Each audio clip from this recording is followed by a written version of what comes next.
Assalamualaikum warahmatullahi wabarakatuh.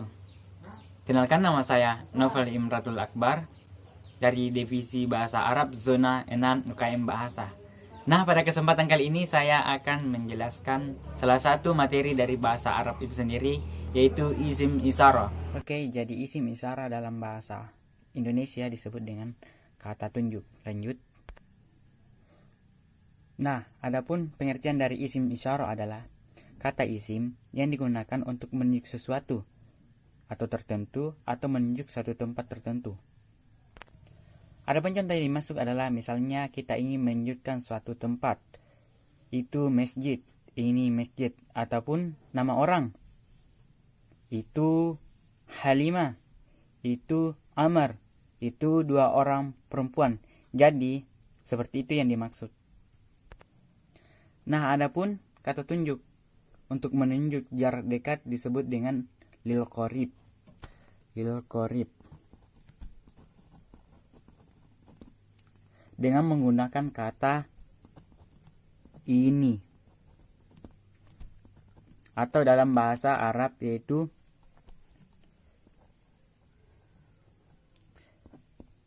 haza untuk laki-laki dan hazihi untuk perempuan.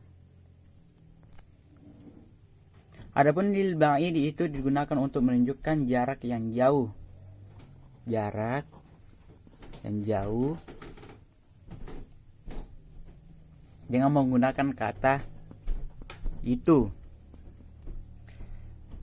Nah, jika dalam muzakkar atau laki-laki itu disebut dengan zalika. Nah, kalau muannasnya yaitu tilka.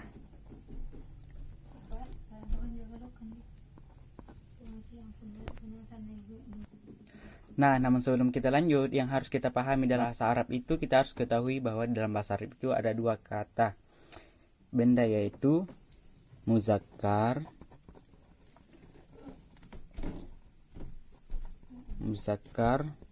untuk laki-laki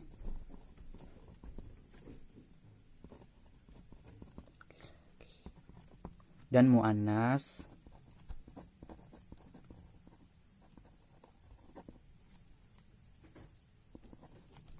untuk perempuan.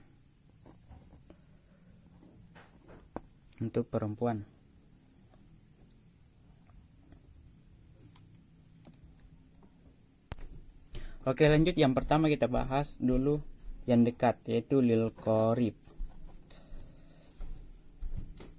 Menggunakan kata haza, hazi. Berarti di sini haza,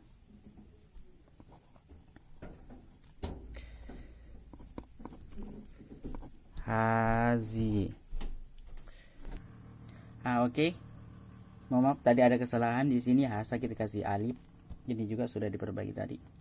Nah, lanjut. Karena di sini adalah haza ini, salah satu contohnya adalah misalkan kita ingin memberikan pulpen. Contohnya ini pulpen. Berarti kita tulis di sini haza pulpen kolamun. Berarti ini sebuah pulpen. Nah, jika muannas, maka di sini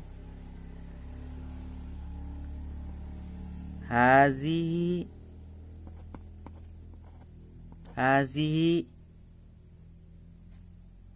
kita pasangkan dengan kata benda muannas pula. Contohnya sujajatung. Hazihi sujajatung.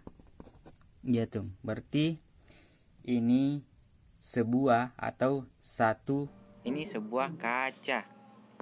Nah, bagaimana kalau ada yang bertanya, bagaimana jika benda yang kita tunjuk itu adalah dua atau tiga? Maka dalam bahasa Arab itu ada yang disebut dengan mufrad, musanna, dan jamak. Nah, yang saya tulis ini adalah masih dalam bentuk mufrad, yaitu dalam bentuk tunggal atau satu. Nah, dalam bentuk musannanya, jika kita mau bilang ini 2 pulpen, maka kita juga pakai bentuk musanna. Jadi seperti ini.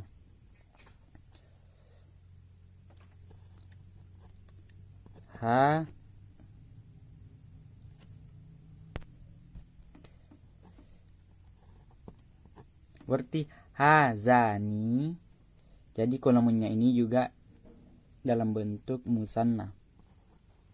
Kola mani. Hazani kola mani. Artinya ini 2 buah pulpen.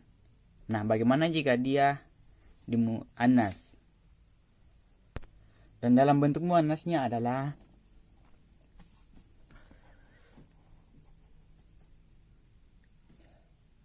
hatani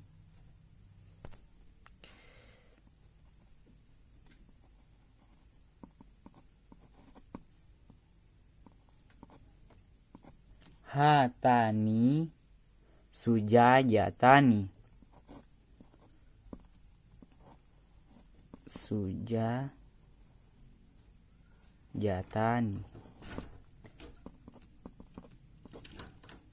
Hatani sujajatani. Ini 2 buah kaca. Jika dalam bentuk muannas. Nah, bagaimana jika yang kita tunjuk ini adalah orang? Misalnya ini seorang perempuan, atau ini 2 orang perempuan, ini seorang muslim, atau ini 2 orang muslim. Maka kaidahnya sama ya, menunjukkan benda dan menunjukkan orang. Contohnya seperti ini. Ini 2 orang muslim. Berarti hazani muslimani. Hazani muslimani. Artinya ini 2 orang muslim. Hatani muslimatani. Artinya ini 2 orang perempuan muslim. Oke, selanjutnya bagaimana jika jumlah objek yang kita tunjuk itu lebih dari 2? Maka di sini kita pakai jamak. Nah, kalau yang tadi itu adalah musanna, ini ya. Ini musanna. Ini musanna karena yang pertama adalah mufrad, musanna, berarti di sini kita pakai jamak. Nah, apa itu jamak? Jamak itu adalah kaidah yang kita pakai untuk menunjukkan bahwa objek yang kita tunjuk itu lebih dari 2 atau banyak, 3 dan seterusnya. Nah, contohnya haulai muslimuna. Haulai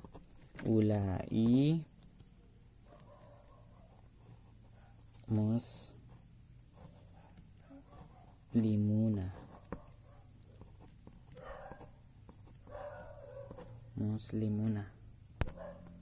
Dan kalau muannasnya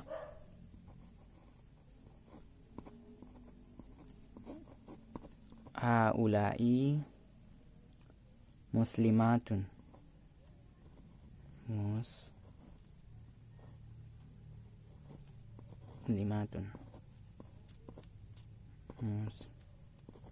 Muslimatun. Nah, kurang lebih seperti ini adalah bentuk jamaknya. Dan yang berubah itu, ini bentuk mufradnya haza, musanna hazani, dan jamaknya haulai. Dan begitu pula objeknya. Kolamun mufrad, kolamani masuk di musanna, sama dengan muslimat nih. sama dengan muslimani masuk musanna juga. Nah, dalam bentuk jamak ini haulai jamak dari haza, sementara muslimuna adalah jamak atau bentuk ketiga dari muslimun. Dan hal itu juga sama di musanna, haulai muslimatun. Kenapa berbeda? Karena ini muslimuna untuk muzakkar, sedangkan muslimatu untuk muannas. Dan yang perlu diperhatikan adalah jika objeknya satu maka kita menggunakan mufrad, yaitu tunggal. Contohnya sini haza. Jika objeknya dua maka kita menggunakan musanna, hazani. Dan jika objeknya itu lebih dari dua atau tiga dan seterusnya atau banyak, maka menggunakan haulai. Itu berlaku pada muzakkar dan muannas. Nah, kita lanjut. Adapun pembahasan kedua adalah lil bait, yaitu untuk menunjuk jarak yang jauh. Jarak yang jauh dengan penggunaan kata itu. Nah, muzakkarnya adalah tilka salika, sedangkan muannasnya adalah tilka.